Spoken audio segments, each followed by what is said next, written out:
ጤና ይስጥልኝ ውድ የፕሮግራማችን ተከታታዮች እኔ ብሌን እባላለሁ ዛሬ ልዩ የሆነ ፕሮግራም ይዘንላችሁ ቀርበናል በዚህ ሳምንት ያው ከፍተኛ የሆነ የበረዶ ጥሎ ነበረ እና እሱን አስመልክቶ እንዴት ነው ራሳችንን ፕሪፔር የምናረጋው ወይም ዝግጅት የምናረጋው ወይም ደግሞ earthquake ሲኖርስ እንዴት ነው የምንዘጋጀው ከመከሰቱ በፊት እና ካርቦን ሞኖክሳይድ ደግሞ ካርቦን ሞኖክሳይድ ወይም የበጋዝ መታፈንን እንዴት ነው የምናስወግደው የሚሉትን ነጥቦች ነው ከሷ ጋር የምንወያየው Thank you for accepting our invitation and coming to our studio.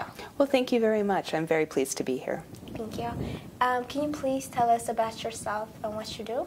Sure. My name is Karina Elstenbos. I work for Public Health, Seattle and King County, and the Emergency Preparedness program.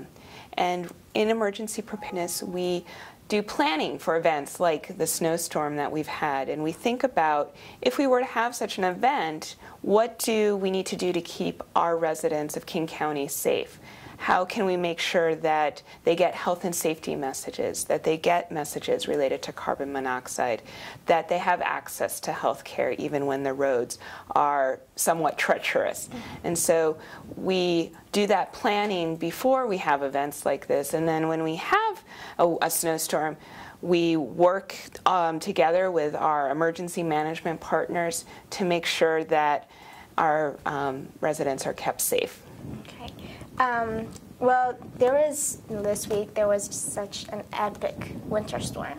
Now, I've lived my whole life in Seattle, and I've never seen a winter storm like this. I mean, there was flooding, there was power outages, trees falling on the ground, on the houses. And can you give your expertise advice on what can we do when things like this happen? Well, we do live in a very beautiful place, Seattle, and we're fortunate that we don't see snowstorms like folks in other parts of the country. And so we sometimes forget that we do need to be prepared. So we encourage our residents to think about having things in the home, like an emergency kit, or that contains items that can keep them safe so they don't have to go out when the roads are quite so treacherous. So having some extra food on hand, having a flashlight, having a radio so they can hear messages from the emergency managers telling them how they can keep safe and get weather updates. Those are some small things that people can do before an event like this that can keep them safer, and so they don't have to get outside and be unsafe. Also having some things for winter like tires that with chains that can help them move around, or having extra clothes that they can layer on, or good boots for walking around in the snow. People do have a tendency to wear, shoes that maybe don't have great traction, and so thinking about having a good sturdy pair of shoes that can serve you in the winter, but also if we have an event like an earthquake, that can also help you. So things that you can have in your closet, don't take up a lot of room, and can keep you safe when we have emergencies or disasters. Okay, that's a good advice. So like in our culture, we roast beans at the house and make coffee. And then sometimes we use charcoal to heat up the house, or make coffee, especially during the winter season. We want to keep warm, and then we know that this can lead to carbon monoxide poisoning. Can you tell us how we can avoid that, and what are the concerns of carbon monoxide poisoning? Carbon monoxide poisoning is very dangerous, and we're very concerned at the health department because it can kill people. And people might not know that they've been exposed to carbon monoxide because it's colorless and odorless. They may feel fine, and it can happen suddenly, and they may have a splitting headache but might not think that they've been exposed. And so it's very dangerous, and the fact that people can die is very concerning. So we don't recommend people cook inside their homes using charcoal. We ask that people think about alternate heat sources for cooking and heating. So, for example, when we don't have power, are there things people can do to stay safe, like wearing those extra clothes, having extra blankets, closing off different parts of their room so they stay in one area and it's body heat that's keeping them warm, so they don't need alternate heat sources that are dangerous, like charcoal grills.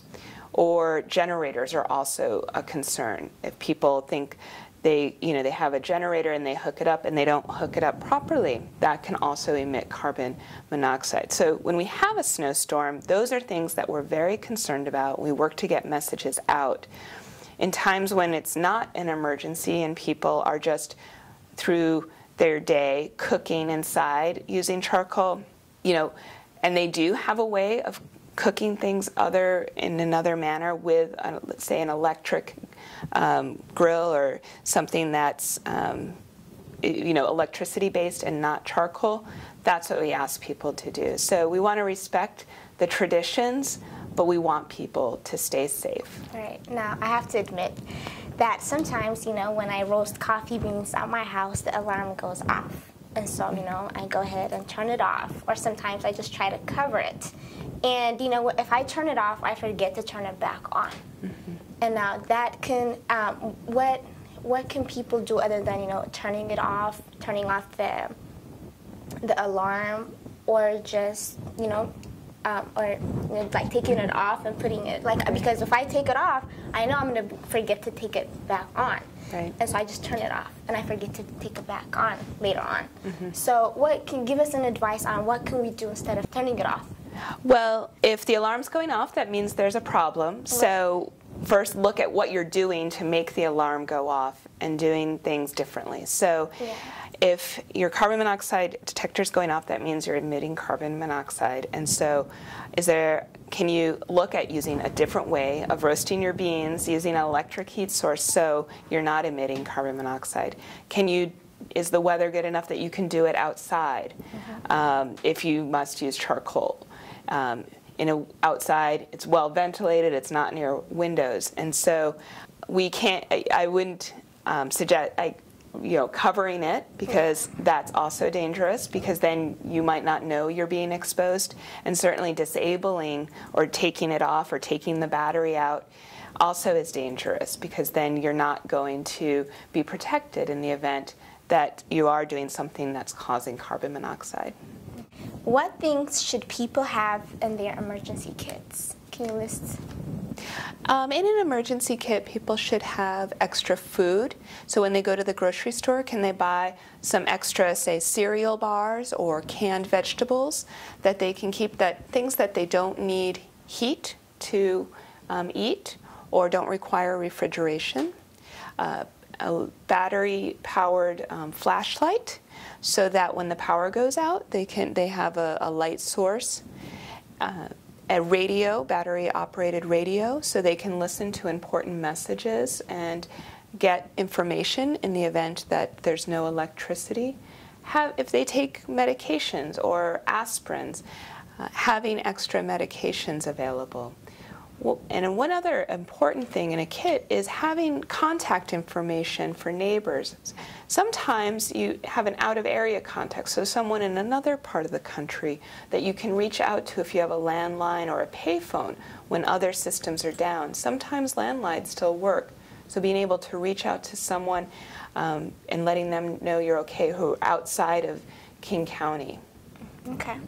Now, if something happens, like a disaster happens, let's say, do you have a list of contacts or any information that people, like a website that people can go to get help? Maybe they can look that up and maybe post it on their fridge or put it somewhere where they can get it and they can see it. Well, even if people just Google Emergency Preparedness Kit, they can come up with a number of options. A great resource is the American Red Cross, and they have a number of options for putting together kits, big and small, for people with large families or with children, what should be in those kits. And they would have a sheet that they can also fill out with those emergency contacts that you can keep posted. Having a list of medications is important, important phone numbers for key documents and that you'd want to know in case you had to leave your house. So having those information, but Red Cross, American Red Cross, is a very good resource for what you should have in your kit and some of those templates for having emergency contact information. As you know, there is a high population of East Africans in King County, Seattle area. So do you have any translated materials that are helpful for this community? Well, at the health department, it's our mission to make sure all of our residents have access to information. So we translate into as many languages as possible. For example, our carbon monoxide messaging, we've translated into over 25 languages. And this is our Amharic version. And so we have a number of East African languages as well as Asian languages that we translate into, especially when it comes to emergency preparedness information. But we realize just translating is not enough, and so we also try to include images where possible. We have comics that don't have a lot of words, and those are translated and try and getting out key messages. Tell us your availability to work with, to do outreach and work with different communities. Well, we have a community communication network that we encourage people, particularly those that are with faith-based groups or community organizations, to sign on to, where we send information out regularly. So during this 2012 snowstorm, we've sent out information and let people know that we were concerned about carbon monoxide poisoning with the power outages. So people can sign up to the Community Communication Network to get information from the health department. We are available on the web. We have all of our materials available on our website, and people can also feel free to call the health department and emergency preparedness section, and also they can call me for more information, and if I don't have the answers, I'm happy to direct people to the best resource for them. Okay. Well, ladies and gentlemen, we'll make sure to post her information, her contact information, as well as the website that you can go to and access all what she has mentioned. Okay. What are other things that people can do during winter storms just to be safe? Well, in addition to having an emergency kit and not going out when the roads are treacherous, we really encourage people to check on each other. So if you know that you have a neighbor that might not be able to get out or an elder, go and check on them, see how they're doing, see if they need anything, any extra food or water. So we really encourage people to help each other during these times. If people don't have power and they're cold, there are community centers around in Seattle and also in other areas of King County that you can go and get warmed up and get information, and sometimes food is available. So look for information about where warming centers are so you don't have to stay cold in your apartments. And so we do encourage people to think about doing these things so that they don't have to seek alternate heat sources or go out when it's unsafe. So we really encourage people to also share information. So if they have access to information about carbon monoxide poisoning, or sharing those warnings with their neighbors in addition to checking on them and making sure that other folks around them are okay. Again, thank you for coming in this stormy weather. And do you have any messages that you would like to tell our viewers? Well, we just want people to stay safe, and if they can do things in advance of storms like this, like have a kit, talk with their neighbors, check on their neighbors during a storm. It really is about people helping each other to get through stormy times like these. And so anything they can do that can help us better respond to the needs of our community, we really appreciate that. So thank you again for inviting me onto your show, and feel free to contact me for additional information. Okay. Well, thank you so much again for being here today, and we appreciate your advice, expertise advice, and we hope to have you here again. Thank you for coming. Great. Well, thank you so much. It's been a pleasure. Okay, ውድ ተመልካቾቻችን አሁን እሷ ያለችውን አንዳንድ ነገሮች እኔ በአማርኛ እላለሁ። መጀመሪያ ያው ካርቦን ምንድነው ያለችው? ካርቦን ሞኖክሳይድ ከለርለስ ነው፣ ምንም ከለር የለውም፣ ማየት አንችልም እና ድምጹን ያጠፋ መርዝ ነው፣ ሊገለንም የሚችል ነገር ነው። ስለዚህ ይሄንን ለማስወገድ ብዙ ከሰል ቤታችን አንጠቀም፣ መስኮታችንን እንጠቀም፣ አካለብን ደግሞ መስኮታችንን መክፈትና አየር ማስገባት አለብን። አሁን ደግሞ ወይም በዚህ ሳምንት የሆነው መብራት ከጠፋ አንዳንድ ቦታ መብራት ጠፍቶ ነበርና መብራት ከጠፋ በካርቦን ሞኖክሳይድ ጭስ መመረዝን ለማስወገድ እነዚህን ነገሩ ያርጉ ነው ማድረግ ይችላሉ። የኮረንቲ ጄኔሬተርን ከበር ውጭ ብቻና ከክፍት መስኮቶችና የአየር መውጫዎች አርቀው ይጠቀሙ። የኤሌክትሪክ ጄኔሬተርን ከበር ውስጥ በጋራጅ ወይም በመኪና ማቆሚያ ቤት ውስጥ በፍጹም አይጠቀሙ። በከሰል ወይም በጋዝ ምድጃ ቤት ውስጥ ደግሞ ምግብ አያብስሉ ወይም ደግሞ ቡናም አይቅሉ። እና ሌላ ደግሞ ቡና ስንቆላ ብዙ ጊዜ አላርማችን ይጮሃል እና አሁንኛ አንዳንዶቻችን አላርምን በጣም እንደ ትንሽ ነገር ነው አርገን የምናየው፣ ግን ህይወታችንን ሊያድን የሚችል ነገር ነው። ስለዚህ አላርማችንን አሁን አንድ ወይ ኩክ ስናረግ ወይም ደግሞ ስንቆላ የሚጮህ ከሆነ አንዳንዳችን ወይ እናጠፋዋለን ወይ ደግሞ ሻሽ እናስርበታለን ወይ ደግሞ ከነጭራሹ ባትሪውን አውጥተን መልሰን አንከተው። ስለዚህ አላርም በጣም ትልቅ እና አስፈላጊ ነገር ነው። እንደሚሰራ ቼክ ያድርጉት። ባትሪው ከሞተ ባትሪውን ይቀይሩለት፣ ሻሽ ደግሞ አይሰሩበት።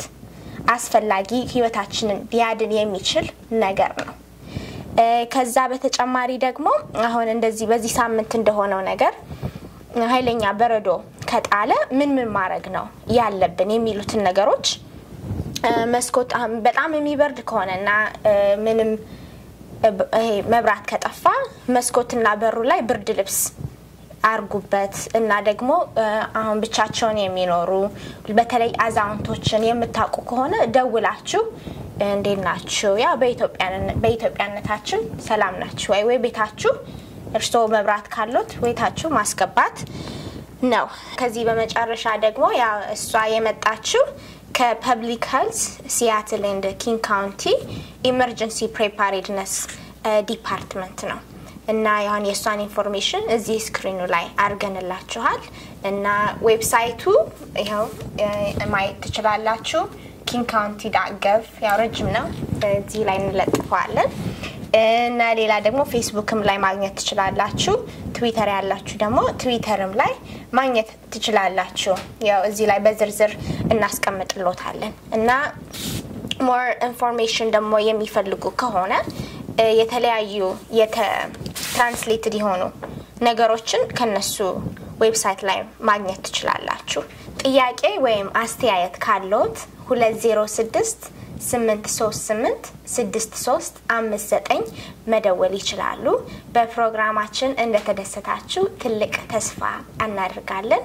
በሚቀጥለው ጊዜ እስከምንገናኝ መልካም ምሽት